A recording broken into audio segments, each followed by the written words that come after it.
আমি ফিজের ঈদ আনন্দটা একটু বাড়িয়ে দিলাম। গাড়ি পুরস্কার দিয়ে গণমাধ্যমে কি বললেন মহেন্দ্র সিং ধোনি? বিস্তারিত থাকছে প্রতিবেদনে। আইপিএলে দুর্দান্ত সময় কাটছে মুস্তাফিজুর রহমানের। অসাধারণ পারফর্ম করে দলের জয়ে রাখছেন বড় অবদান। ডেথ ওভারের বোলিংয়ে সেরাদের সেরা চেন্নাইয়ের এই বাঁহাতি পেসার। আইপিএলে খেলে থাকেন সারা বিশ্বের নামিদামি সব তারকারা, তবে সেই তারকাদের ভালোই নাচাচ্ছেন টাইগার পেসার মুস্তাফিজুর রহমান।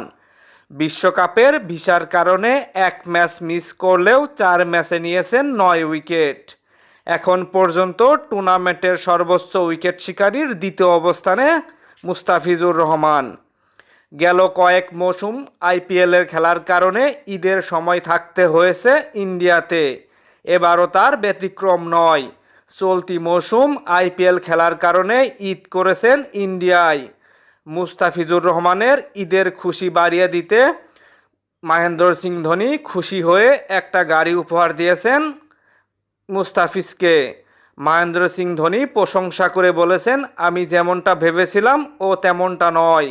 মুস্তাফিজ সত্যি একজন কাটার মাস্টার, চেন্নাই টিমের একজন গুরুত্বপূর্ণ সদস্য। আশা করি ফিজ টুর্নামেন্টের সর্বোচ্চ উইকেট শিকারী হবে।